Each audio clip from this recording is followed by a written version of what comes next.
दान किया। दोनों हाथों से बाबा बस लुटाते जा रहे हैं। महाराज, दूध दही की कीच मची है, माखन के गोला लुटाए जा रहे हैं, एक दूसरे के ऊपर फेंकते हैं। महाराज, ऐसा उत्सव 6 महीने तक मनाया गया। किसी को होश ही नहीं था कब सुबह हो जाए कब शाम हो जाए। बाबा ने लाला के जन्मोत्सव पर 2 लाख गायों का दान किया। बुरी बड़ी नहीं ना, दूध देने वाली गायों का दान किया। सोने का वर्क लगाया, उनकी सींगों को सोने से मढ़वाया, चांदी से गायों के खुरों को मढ़वाया और बाबा ने रेशम की चादर उड़ाकर ब्राह्मणों को दान किया और 1 वर्ष का राशन भी दिया गायों को खाने के लिए।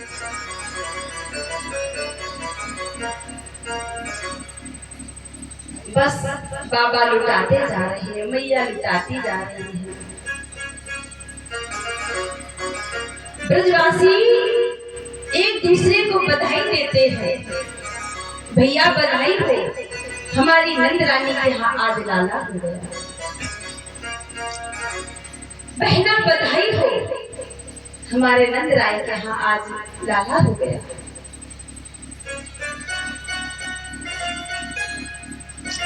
ब्रज की प्रसन्नता का ठिकाना नहीं रहा।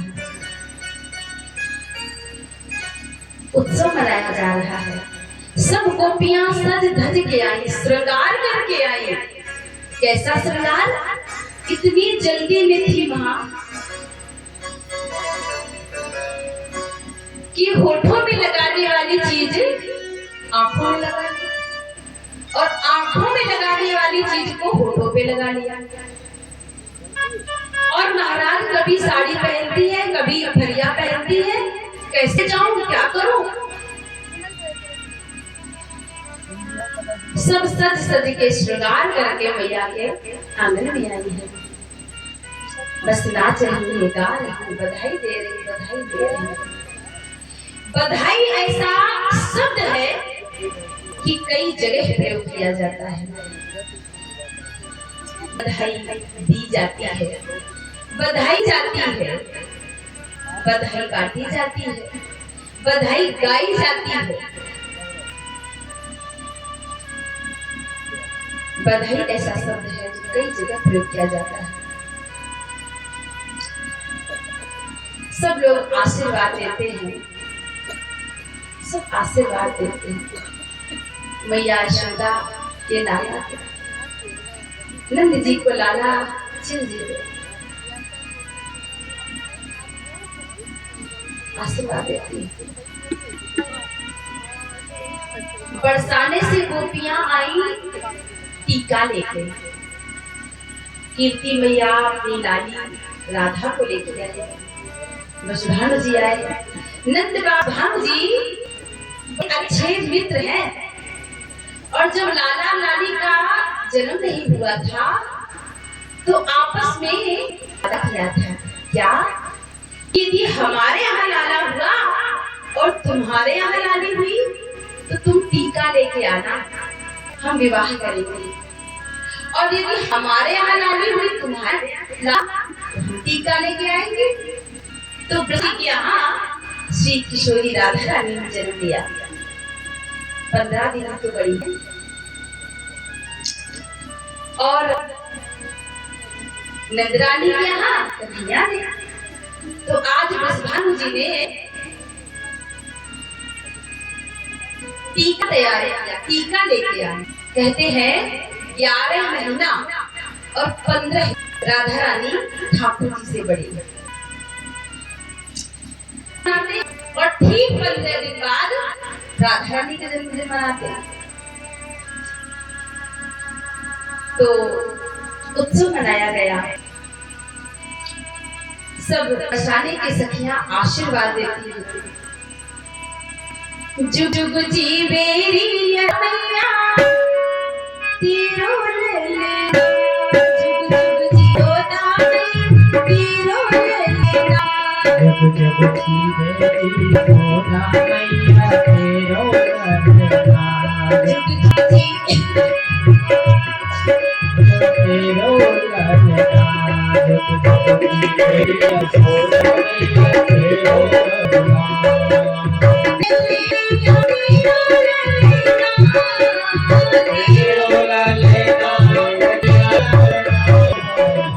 लेना, तेरो लेना, मैया तेरो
आशीर्वाद देती है। आकाश मठ से देवता उसको पूजा करते हैं। भोले बाबा, ब्रह्मा जी, नारद जी आकाश मंडल से छठी का दर्शन करते हैं और कहते हैं क्या, बड़ भागिन तू माती यशोदा ऐसो सुत जाओ,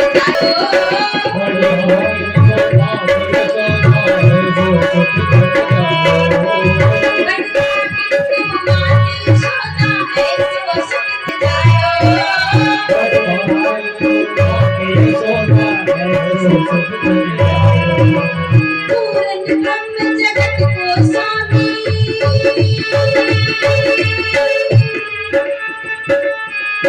पूरन ब्रह्म जगत को स्वामी, सोतन गोद खिलायो मैया, सोतन गोद खिलायो,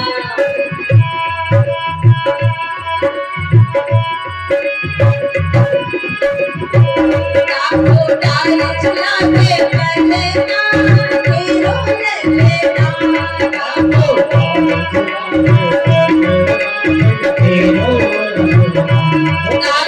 डाल झुलावे पलना तेरो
मैया कहकर बोले, धन्य घड़ी जब हो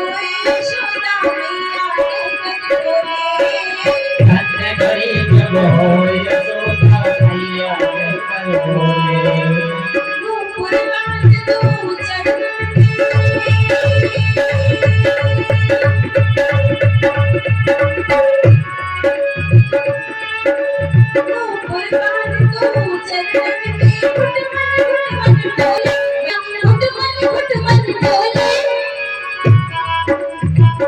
पकड़ी बाबा की घुंघरू रे राम, पकड़े बाबा की घुंघरिया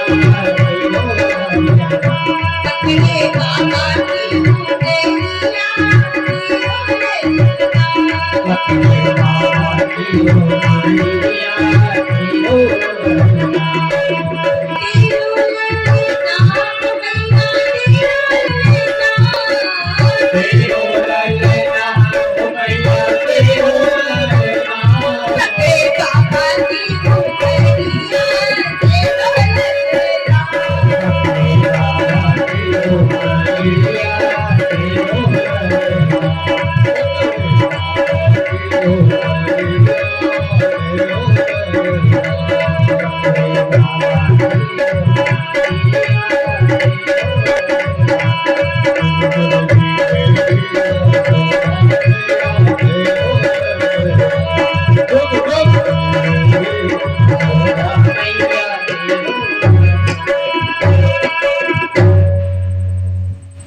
सब आशीर्वाद देते हैं, जुग जुग जीवे यशोदा मैया, केवो लगेगा।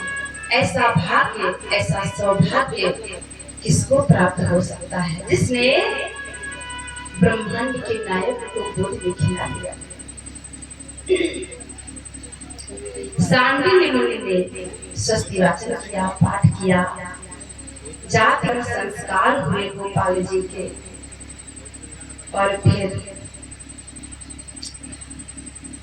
लेकिन सभी लोग आ रहे हैं, माखन लूट रहे हैं, लुटा रहे हैं, बधाई गा रहे, बधाई दे रहे, बधाई दे रहे।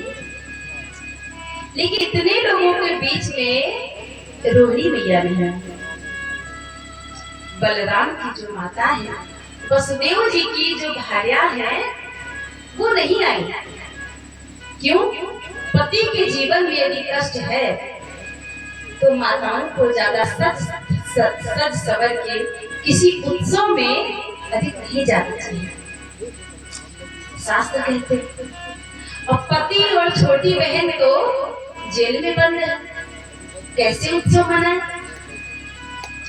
नंद रानी ने और नंद बाबा ने देखा कि दीदी तो आई नहीं। नंद बाबा गए और कहा, भाभी आपको तो हमारे लाला के जन्मोत्सव में चलना ही चाहिए, चलो ना। रोहिणी जी ने मना किया, फिर सोचती है नहीं, ये तो जगत की नायक मेरे प्रभु का उत्सव है, चलना चाहिए। और खूब बढ़िया श्रृंगार किया, लाला को यानी बलराम को में लिया, थोड़ा थोड़ा चलते हैं। बलराम जी गोद में लेकर आई और खूब उत्सव मनाया। लेकिन नंद बाबा कर देना भूल गए। साल में कर देते हैं किसको? राजा कंस को। जो छोटे छोटे राजा हैं वो बड़े राजा को कर देते हैं, यानी टैक्स। टैक्स सबको देना चाहिए।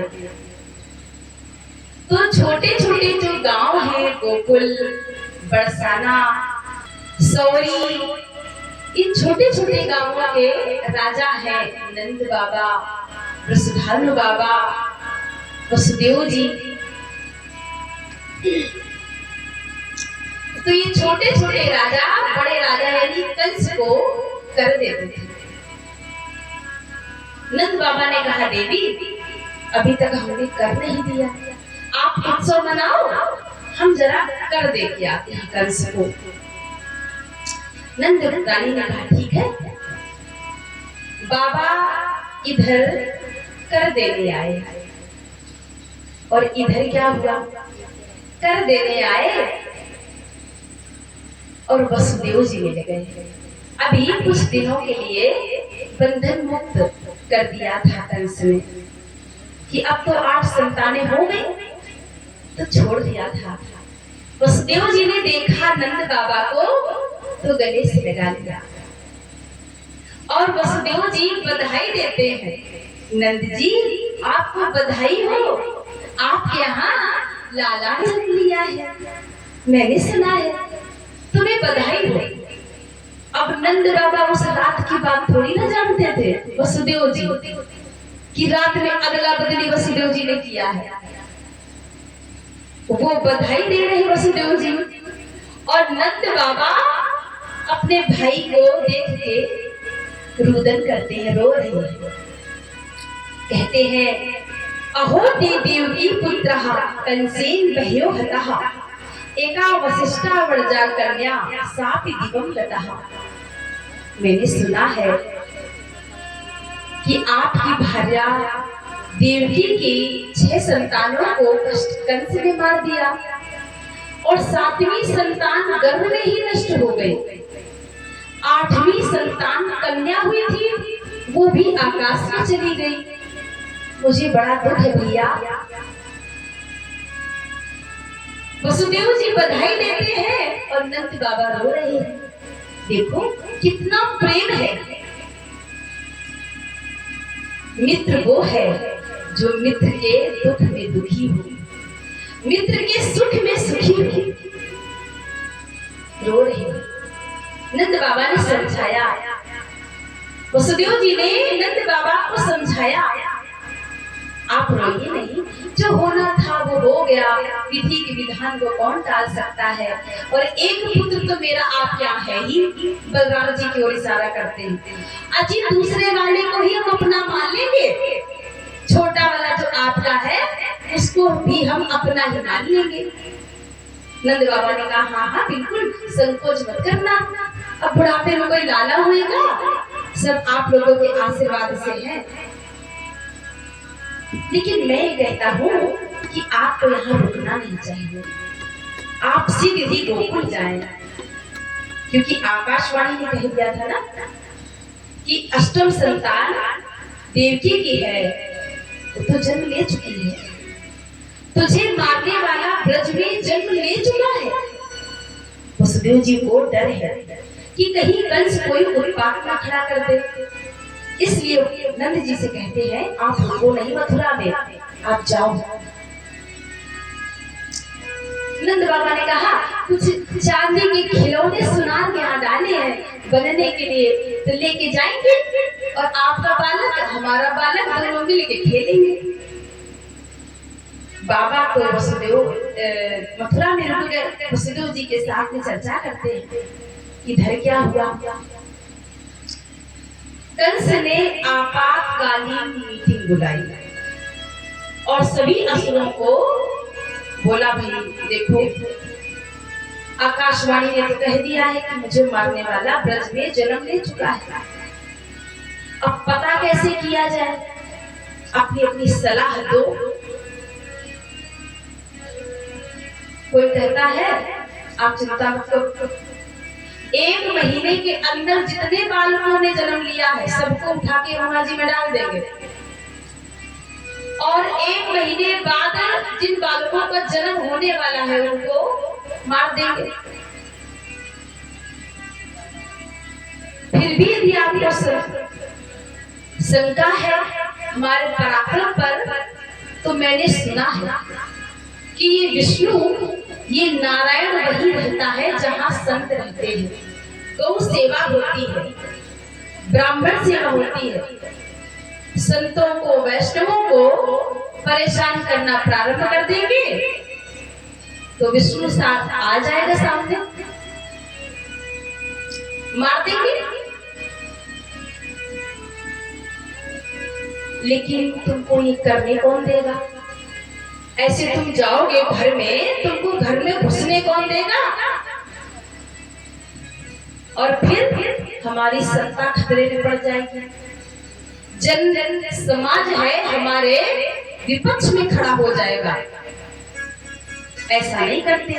फिर सबने अपनी अपनी सलाह दी, कोई कुछ कहता, कोई कुछ कहता। पीछे खड़ी थी मौसी, पूतना मौसी, बोली मैं जाऊंगा। अच्छा तुम जाओगी, तुमको गांव में घर में घुसने कौन देगा? बहन जी इतनी लंबी चौड़ी तो तुम हो, काला काला शरीर, इतने लंबे लंबे दांत, तुझे अंदर कौन जाने देगा? पुतना कहती है काली हूं तो क्या हुआ, पाउडर लगा लूंगी। और फिर भी संतोष नहीं है, लगता है दांत बड़े हैं तो खिंचवा लूंगी। फिर भी यदि आपको विश्वास नहीं है तो घूंघट काट लो, घूंघट बना लो। और घूंघट में तो बड़े बड़े कार्य हो जाते हैं महाराज। हाँ, फिर भी यदि आपको शंका है मेरे पराक्रम पर, तो मुझे रूप बदलना आता है, मैं रूप बदल लूंगी, देवी का रूप धारण करूंगी, कोई भी मुझे रोकेगा नहीं। अब तो पूतना ने देवी जैसा रूप बनाया है। महाराज, असुरों को रूप बदलना आता है, रूप बनाया है और गई। इधर गोकुल नगरी में जैसे ही पहुंची, आप लोग सामने आए ना, इधर पीने डालिए, ऐसे सामने सब लोग बैठा करो, अच्छा लगता है। श्रोता बढ़िया होते हैं तो कथा कहने में भी आनंद आता है। तो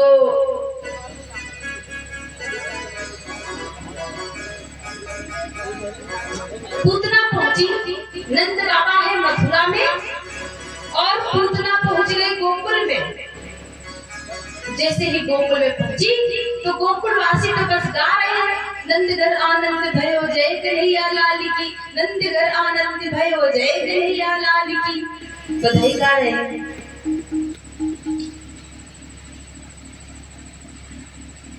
इधर पूतना आई,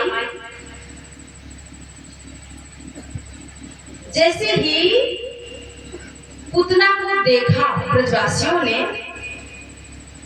सोचने लगे कौन आ गई भैया, ये गांव में नई नवेली बहू कहां से आ गई।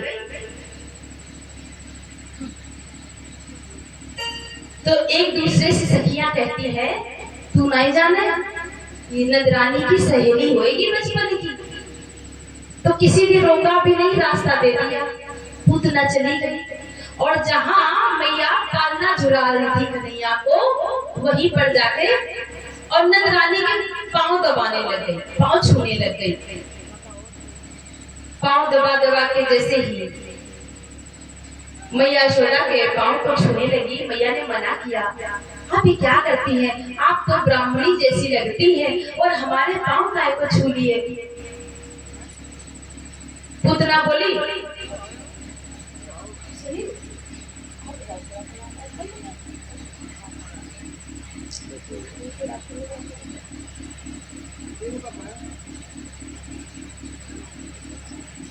पूतना बोली अब क्या करूं, मेरे घर से तो आए थे पति देव, आशीर्वाद देके चले गए, हमने सोचा हम भी आशीर्वाद देके आ जाएं। नंदरानी ने कहा जी बिल्कुल, आप लोग सब लोग आशीर्वाद दो, अब बुढ़ापे में कहीं लाला हुए, आप लोगों के आशीर्वाद पे लाला दो। नंदरानी ने कहा हम अतिथि सत्कार करती हैं, आप आशीर्वाद दो। पूतना पालने के पास गई, घूंघट बनाए थे।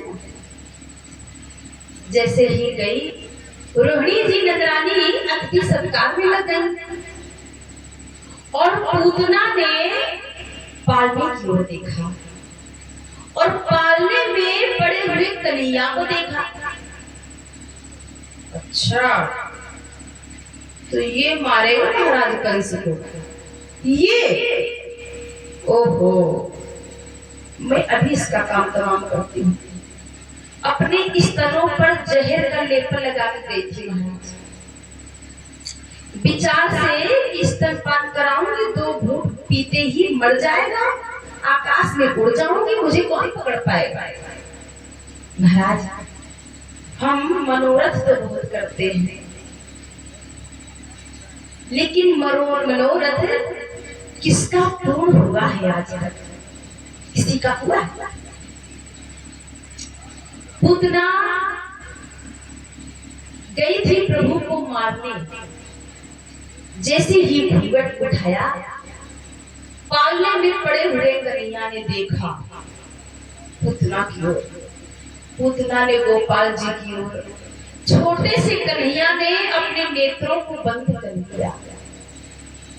आज 6 दिन के हुए हैं, 7वां दिन है, 7वें दिन पूतना पहुंचा। छोटे से कन्हैया ने अपने नेत्रों को बंद कर लिया। परीक्षित ने पूछा, गुरुदेव, प्रभु ने नेत्र क्यों बंद किए? क्या वो डर गए पूतना से? नहीं नहीं, डरे नहीं। प्रभु सोच रहे थे, क्या करूं, इसे कैसे मारूं और कौन सी इसे गति दूं, क्योंकि आई तो है ये मुझे मारने, लेकिन ये काम वही करेगी जो मैया यशोदा करती है। इसलिए सीट देख रहे थे कि कोई सीट खाली हो तो हम भेजे। एक भाव है, जब प्रभु ने नेत्र बंद किए तो भोले बाबा को याद कर रहे थे कि बाबा, मैं तो आया हूँ माखन मिश्री खाने और ये पूतना मुझे जहर पिलाने आ गई। अभी तो मैं सिर्फ 6 दिन का हूँ और बाबा मुझे ना ये जहर वहर पीने का अभ्यास नहीं है, तो इसलिए आप मेरे हृदय में आके बैठ जाओ। तो पूतना मौसी का दूध मैं पीता जाऊंगा और जहर आप पी लेना। इसलिए बाबा को याद किया। कई भाव संतों ने व्यक्त किए हैं कि प्रभु के नेत्रों में सूर्य और चंद्रमा का वास है।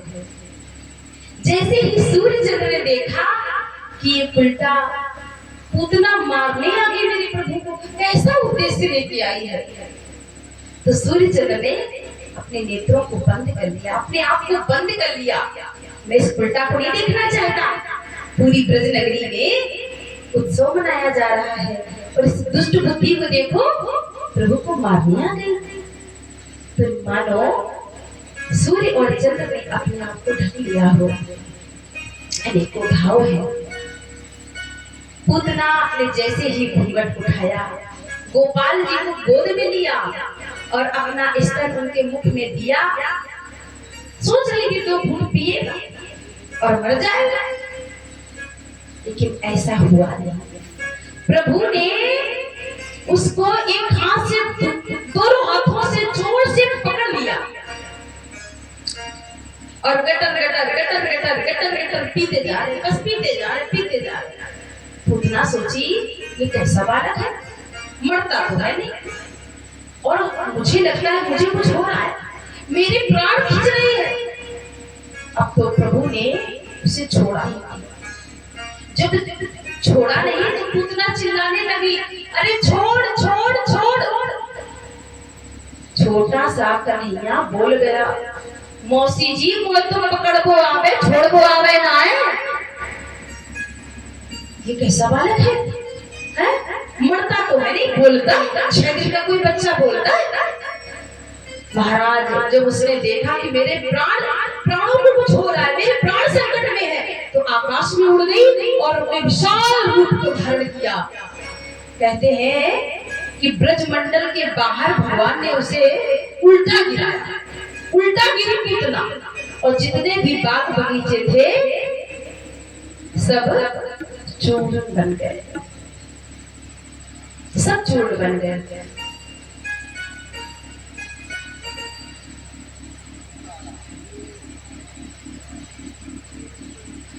इधर नंद बाबा आए। नंद बाबा ने देखा ये कैसा हलचल है।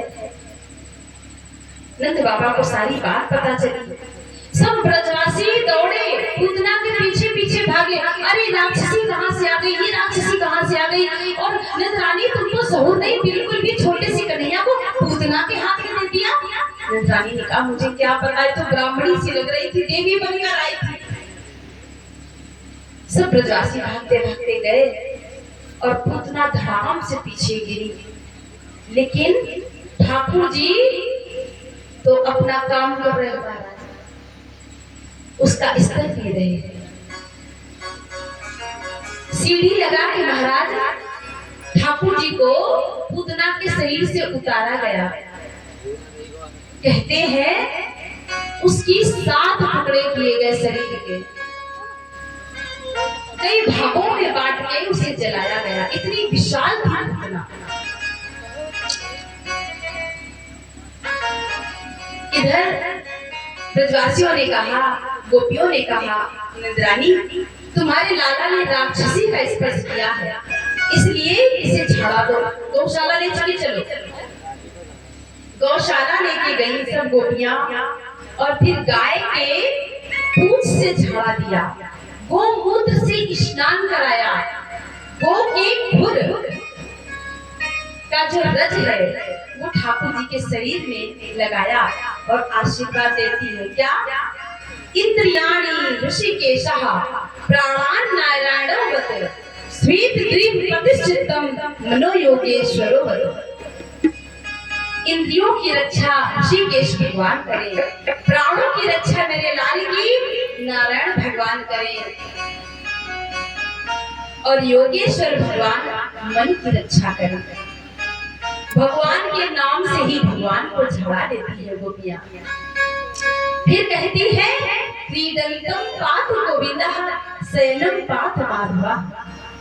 खेलते हुए भगवान की रक्षा, मेरे गोपाल की रक्षा गोविंद भगवान करें, और शयन मतलब सोते हुए गोपाल की रक्षा माधव करें। बोलो गोविंद किसका नाम है? कन्हैया का तो नाम है। माधव किसका नाम है? ठाकुर जी का तो नाम है। उन्हीं के नाम से उन्हीं को झाड़ा मिल रहा है, और गोदी में पड़े पड़े ठाकुर जी मुस्कुरा रहे हैं। देखो इन भोली भाली मैया को मेरे नाम से मुझे ही झाड़ा दे रही। इधर झाड़ा हुआ, और जब पूतना की अर्थी जलाई गई सज्जनों, तो एक दिव्य घटना घटी। क्या? कि उसके शरीर से दुर्गंध नहीं निकली, सुगंध निकली, दिव्य सुगंध निकली। देवी रूप में वो प्रभु के धाम गई। परीक्षित ने पूछा कि इतनी दुष्ट थी और भगवान को मारने के उद्देश्य से आई थी,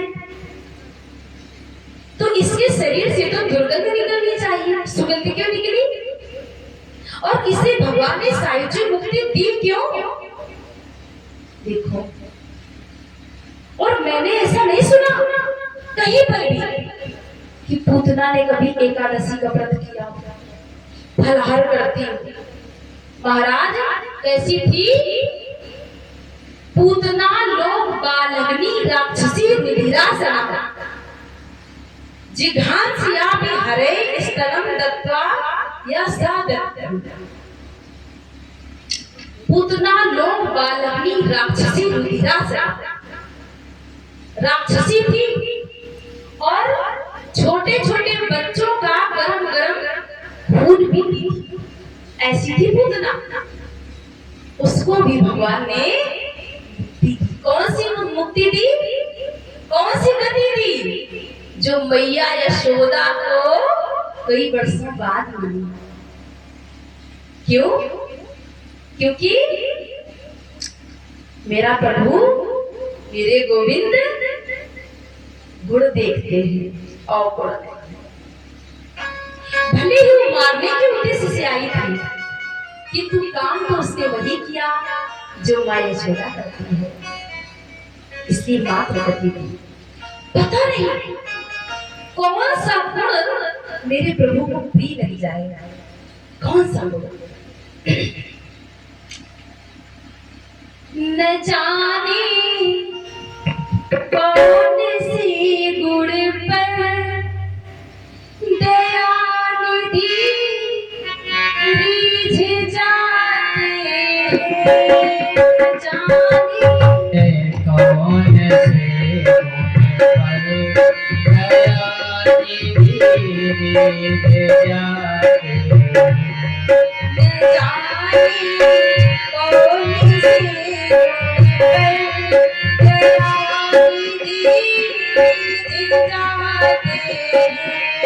ना कौन से पर दया निधि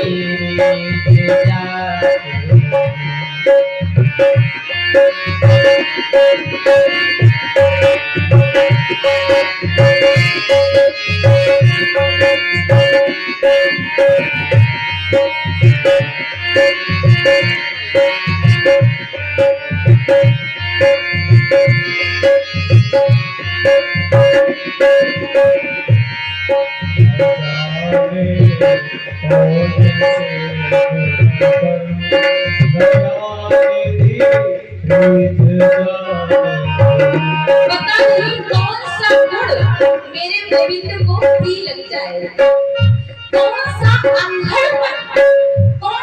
अल्हड़पन प्रभु को भी लग जाए। कहा भी है ना, तुम कैसे भी हो, प्रभु रंग रूप नहीं देखते, जात पात भी नहीं देखते ना। क्यों? रंग रूप का क्या करेंगे? 5 तत्व का शरीर है और 5 में मिल जाएगा। शरीर में क्या करना? तेरा रंग रूप तो मैंने दिया। और कोई सोचे कि मैं पैसे वाला हूँ, प्रभु मेरी धन दौलत प्रॉपर्टी खेत खलियान देख के रीझ जाए तो पूरी सृष्टि मेरे गोपाल की है। न कोई लेके आया था और न कोई लेकर जाएगा। कहते हैं तू जो कुछ भी है अपने पास रख, मैंने तो दिया है। और जब हम कुछ भी उस काउस को देते हैं तो हंसता है, अरे मैंने दिया है, मुझे ही दिखा रहा है। क्या दे दो? मन। कैसा मन? निर्मल मन जन सो मोहि पावा, मोहि कपट जन छिद्र न भावा।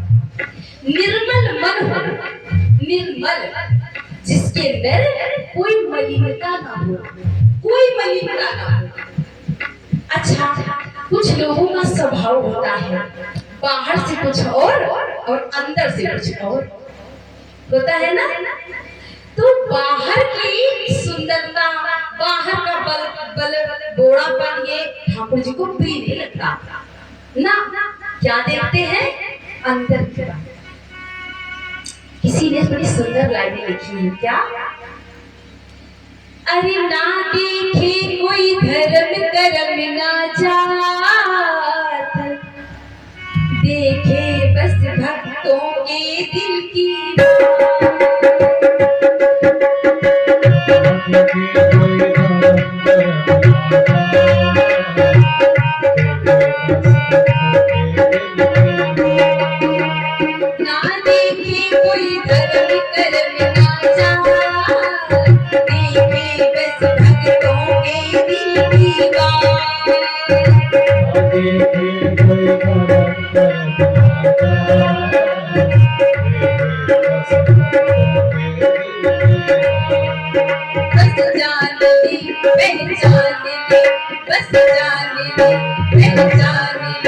एक बार अपना मान ले, फिर आकर लगाएगा।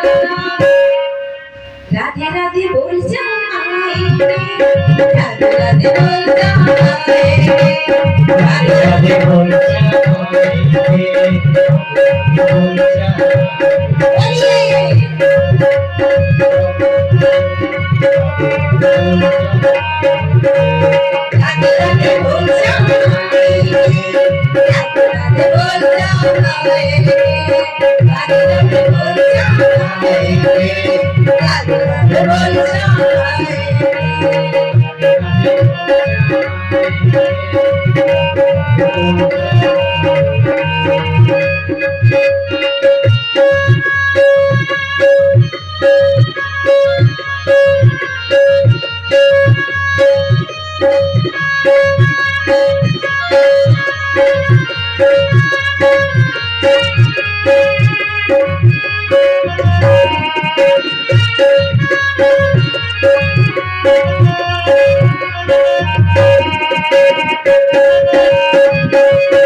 मिलेगा?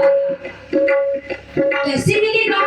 बड़ा जप करना पड़ेगा, बड़ा तप करना पड़ेगा, हाँ, तो रंग रूप संवारना पड़ेगा, तब मिलेगा। तो नहीं, कहाँ मिलेगा? कैसे मिलेगा? प्रेम की आंसू जिनके बहते हैं, उनके तो हर अंग संग रहते हैं। प्रेम के आंसू जिनके बहते हैं, उनके तो हर अंग संग रहते हैं। प्रेम के आंसू जिनके बहते हैं, उनके तो हर अंग संग रहते हैं। प्रेम के आंसू जिनके बहते हैं, उनके तो हर अंग संग रहते हैं। जान ले, पहचान ले, तू जान ले, पहचान ले, एक बार वो अपना मान ले, फिर आकर गले लगाएगा। राधा कोई जाने,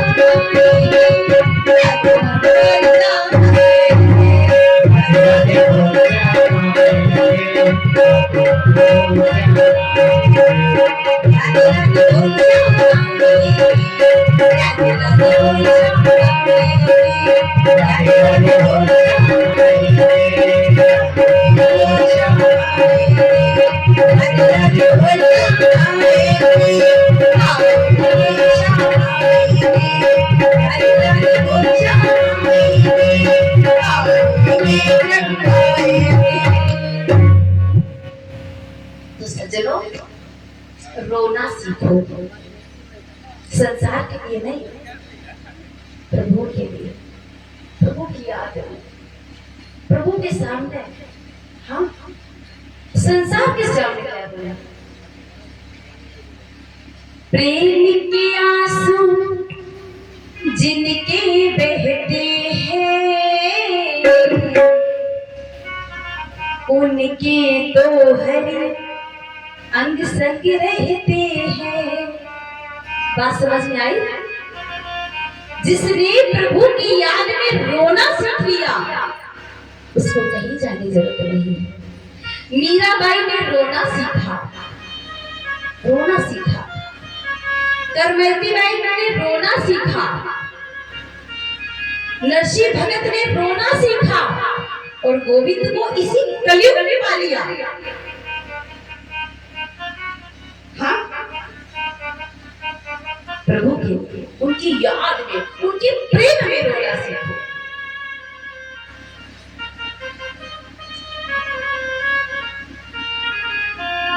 तो पूतना को भगवान ने मात्र गति दी, ऐसा लिखा है। आज प्रभु 6 महीने के हुए, अन्नप्राशन संस्कार मनाया जा रहा था। बच्चे को कुछ खीर या चावल मसल के 5वें या 6वें महीने में खिलाते हैं ना, उसे अन्नप्राशन संस्कार कहते हैं। पहली बार बच्चा जब अन्न खाना प्रारंभ करता है, उसे अन्नप्राशन संस्कार कहते हैं। तो संस्कार चल रहा था, उत्सव मनाया जा रहा है। तो एक सकटासुर आया और बड़ी बड़ी बैलगाड़ियां खड़ी थी, उस पे आके बैठ गया मैं, और सब लोग उत्सव मना रहे हैं, बधाई गा रहे हैं। मैया यशोदा की ओर देखा कन्हैया ने, तो मैया भी अतिथियों का सत्कार कर रही, रोड़ी मैया भी कर रही।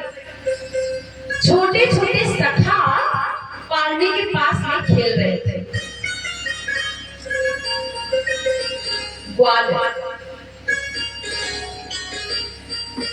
अब ठाकुर जी ने देखा सब ब्रजवासी अपने में लगे हैं उत्सव मनाने में। अब ये जो सकटासुर आ गया, मामा इसको कोई नहीं देख रहा, क्या करूं? तो प्रभु ने एक लात मारी और वो बैलगाड़ी आकाश में उड़ गई। तो जैसे ही ध्यान से गिरी, सकटासुर का तो उद्धार हो गया महाराज, और बैलगाड़ी चूरन चूरन हो गई। सब ब्रजवासी घबरा के आए, ये क्या हो गया, ये क्या हो गया, कैसे हो गया, बैलगाड़ी कैसे पलट गई?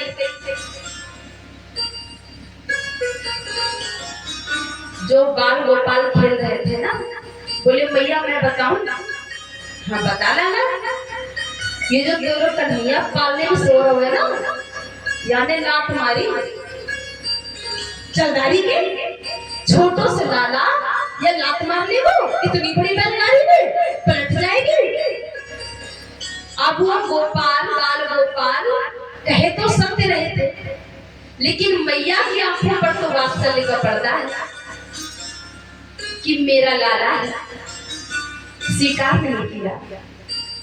जबकि बालक सत्य कह रहे थे। मैया लाला को लेके अंदर गई। एक घटना घटी क्या कि भोले बाबा के मन में, अच्छा बात तो जब प्रभु कोई अवतार लेते हैं तो भोले बाबा दर्शन करने जरूर आते हैं।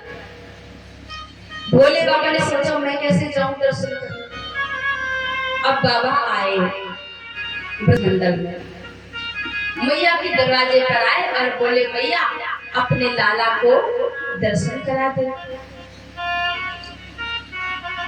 मैया बोली अपना भेष देखो कैसा है, इतने लंबे लंबे सांप लटक रहे हैं, बिच्छुअन को तो श्रृंगार कर रखो, अब तेरो भेष देख के मेरो लाला क्यों डर जाएगा।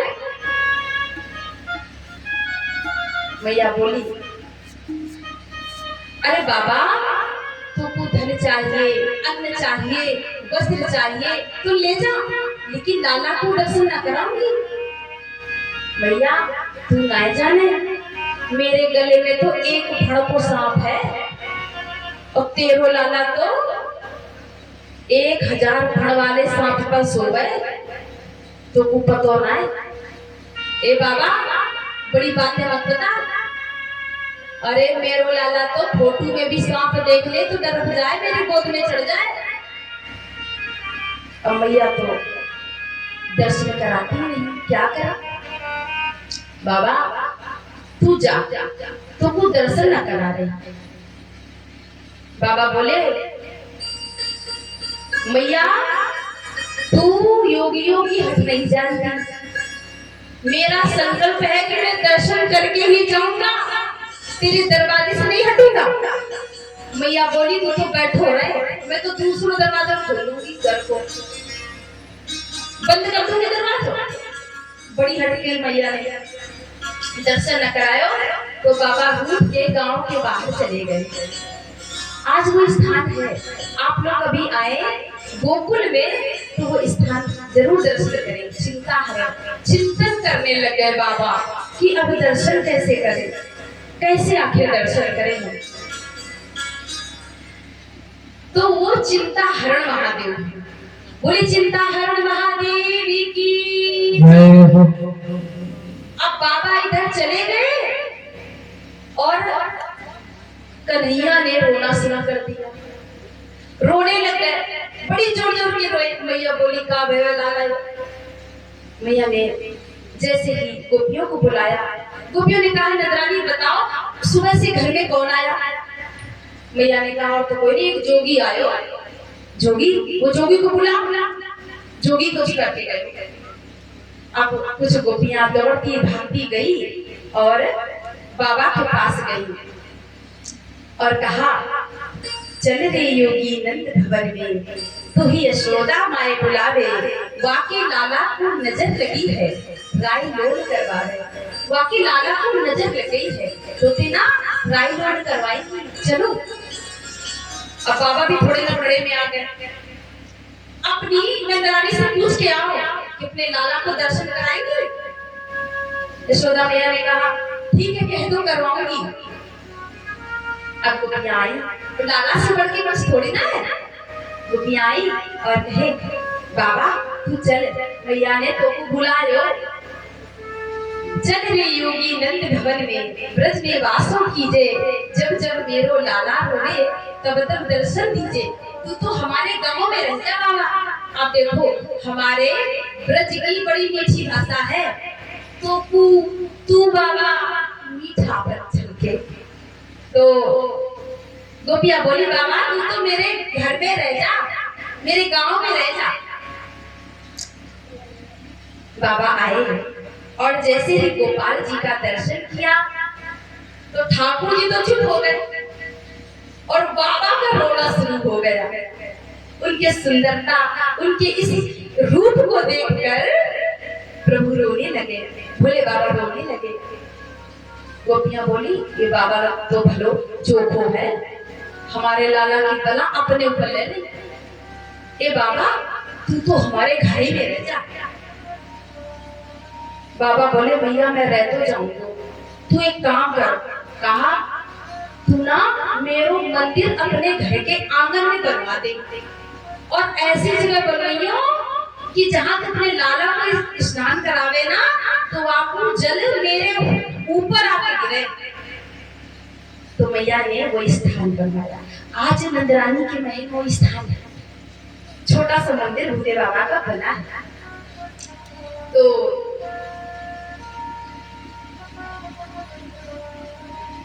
भोले बाबा ने दर्शन किया और आनंदित हुए, आह्लादित हुए। 1 वर्ष के गोपाल जी हुए तो एक तृणावर्त नाम का राक्षस आया। वो तो प्रभु को आकाश में उड़ा के ले गया। भगवान ने उसका भी उद्धार किया। 1 वर्ष के गोपाल जी हो गए। मैया लाला का सुंदर सुंदर श्रृंगार करती हैं और फिर पालना झुलाती हैं। छोटे हैं, बड़ी अटपटी लीलाएं करते हैं। जब तक मैया लोरी न सुनावे तब तक तो सोते नहीं हैं।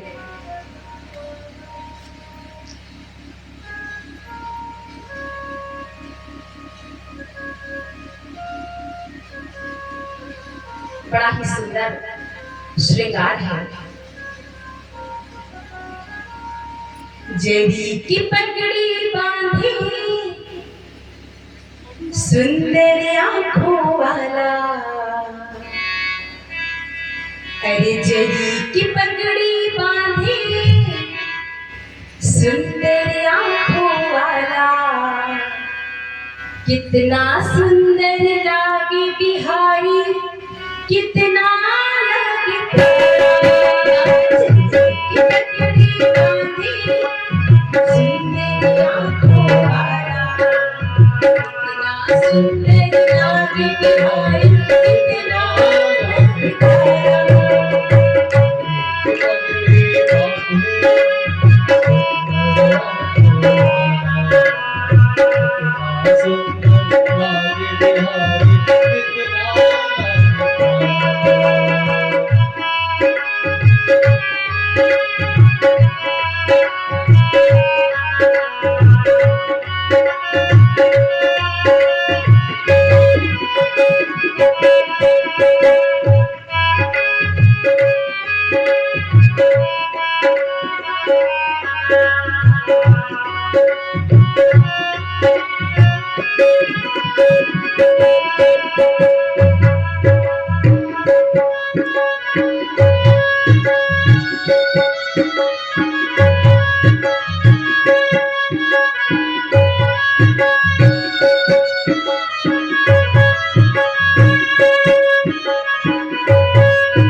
चंदाली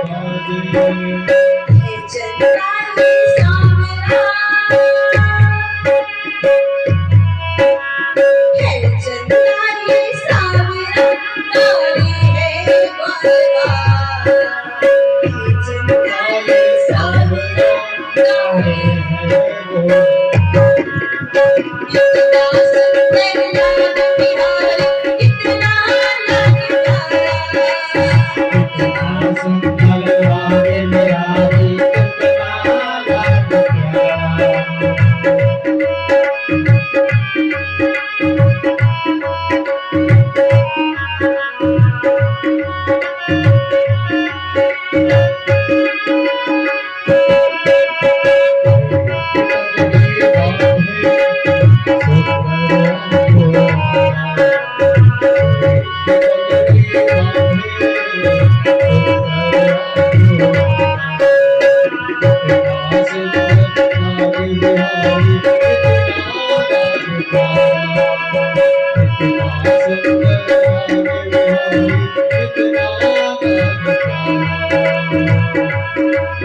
बड़ा ही सुंदर सजान किया मैया ने। और जैसे ही लाला को पानी में सुलाती है तो सोते हैं। मैया उठती है, साड़ी का पल्लू पकड़ लेते हैं, फिर मैया सुलाने लगती है और गाती है, जगन मगन मेरे लाल को आजा रे बिटिया, चंचल मोहन के नैनन बीच समा, आजा रे बिटिया। मैया सुलाती है और फिर लाला सोते। आज 1 वर्ष के हो गए, लेकिन नामकरण नहीं हुआ, नामकरण ही नहीं हुआ। मैया बाबा समस्त गोकुलवासी बस क्या कहते हैं, लाला हमारो लाला, नंद को लाला, यशोदा को लाला, गोपियन को लाला, लाला लाला लाला करती। करूँगा मैया, लेकिन वसुदेव जी को चिंता हुई कि हमारे दो बालक नंदराज क्या है और दोनों का नामकरण नहीं हुआ है। तो अपने कुल गुरु को बुलाया, गर्गाचार्य जी को बुलाया और कहा आप ना गोकुल जाएं और हमारे बालकों का नामकरण करके आइए। गर्गाचार्य जी ने कहा देखो, जब से आपके बालक ने जन्म लिया है, कंस ने उपद्रव रखने में कोई भी गुंजाइश नहीं रखी, रोज नए नए राक्षसों को भेजता है और मैं ऐसा करके आपके बालकों के जीवन में संकट नहीं आने दूंगा। क्यों? क्योंकि मैं आपके कुल का कुलगुरु और नंदराय के यहाँ आपके बालक हैं। अगर मैं ऐसा करूंगा तो कंस को शंका हो जाएगी कि हो ना हो रात में वसुदेव जी ने अदला बदली कर दी, कुछ तो गड़बड़ है। आखिर वसुदेव के कुलगुरु ने नंद के पुत्र का नामकरण क्यों किया? इसलिए मैं अपराध नहीं करूंगा। तो समझाया और कहा आप ना किसी भी बहाने से जाए, मेरे बालकों का नामकरण तो आपके द्वारा ही होना चाहिए। गर्गाचार्य जी गए और जैसे ही नंद बाबा ने देखा कि ये कुलगुरु मथुरा से आए हैं, प्रणाम किया और कहा आप कैसे आए? आप हमारे भैया वसुदेव जी का और देवकी भाभी का हाल खबर बताएं। और गर्गाचार्य जी ने कहा देखो आना जाना तो लगा रहता है, अब कहीं जाति कर्म संस्कार, कहीं अन्नप्राशन संस्कार, कहीं नामकरण संस्कार लोग करवाते हैं और हम ब्राह्मणों का काम ही है करना, तो आना जाना तो लगा रहता है। नंद बाबा ने कहा देखो कितनी बड़ी बात हम भूल गए, हमारो लाला 1 बरस को है गए, अभी तक वाको नामकरण न भयो और मेरो का रोहिणी को भी पुत्र है, वाको भी हमारे घर में 2 बालक हैं, दोनों को नामकरण आप ही करते हो। गर्गाचार्य जी ने कहा देखो ऐसा नहीं कर सकते, क्यों? हम आप ही के द्वारा करवाएंगे, हमारे द्वारा करवाएंगे, नामकरण करवाएंगे। ये बताओ कि आप कोई भी उत्सव अपने लाला को मनाते हो तो कोई शांति से मनाते हो, धूमधाम से मनाते हो? अरे 3 दिन पहले से तो चूर को न्योतो पूरी गोकुल नगरी में दे। अब उत्सव मनाओ तो कोई न कोई राक्षस तो आए जाए, तो यार ये हम ये काम नहीं कर सकते।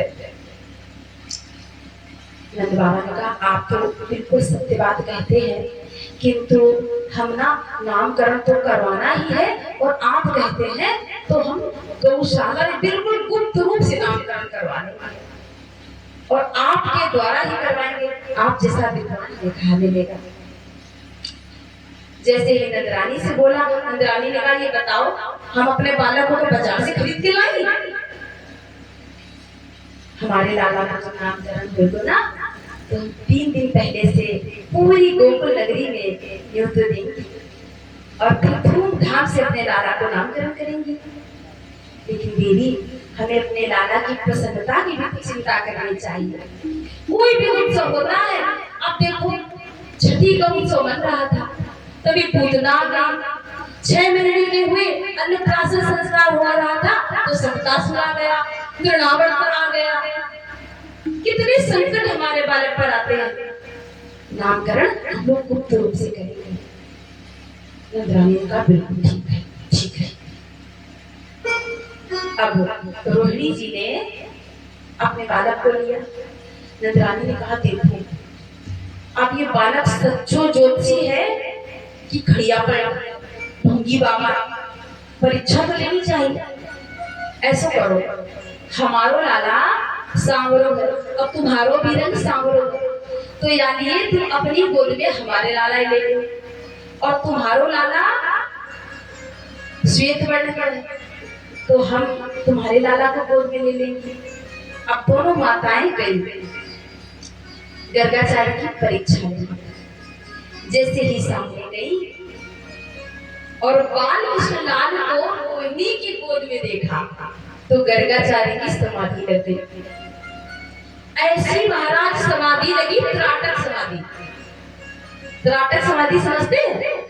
आंखें खुली रह गई, मुंह खुला रह गया, श्वास भी आना जाना बंद और बाबा बिल्कुल ऐसे बैठे एक तक देख रहे हैं प्रभु को और सोचते हैं आज मैंने प्रभु का दर्शन किया, आज तो सबको बता ही देंगे, आज नंदरानी को बता ही देंगे कि आपका बालक कोई साधारण बालक नहीं है। दर्शन कर रहे हैं, आनंद ले रहे हैं। नंदरानी ने रोहिणी जी से कहा कि बाबा पधार गए का? हाँ, सांस भी ना आ रही न जा रही, आंखें भी खुली रह गई, मुंह भी खुला रह गया, क्या बात? थोड़ा सा हिलाया तो बाबा होश में आए। बोले क्या हुआ?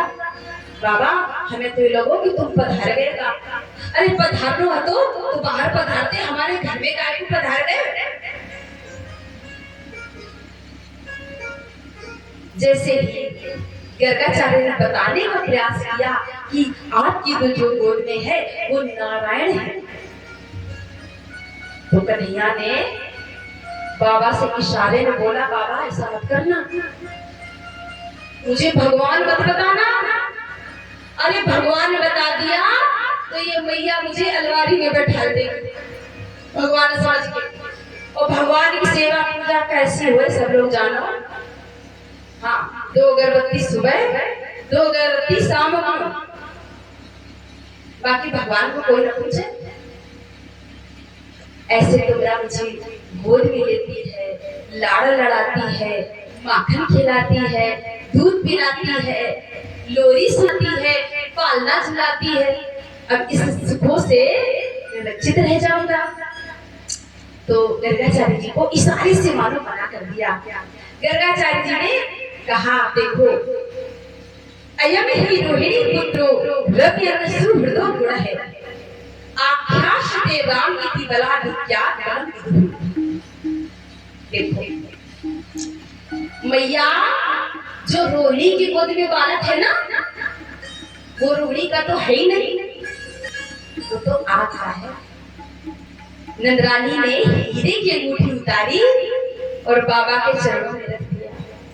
और रोहिणी जी से इशारे में कहती खड़िया पलटा नहीं है, सच्चो ज्योतिषी है। और फिर नामकरण किया। मैया जो आपका बालक है ना, ये बल की अधिकता के कारण इसके अनेक नाम होंगे। बलभद्र, बलराम, दाऊ दयाल, संकर्षण, क्योंकि एक गर्भ से दूसरे गर्भ में लाया गया है, इसलिए इसका नाम संकर्षण रखा। अनेकों नाम होंगे भैया। और जो यशोदा जी आपका बालक है, उसके तो हजारों नाम होंगे, हजारों नाम। गोविंद, गोपाल, माधव, हजारों नाम होंगे भैया। और एक विशेष नाम होगा। क्यों? क्योंकि ये सारे कार्य टेढ़े करेगा, सारे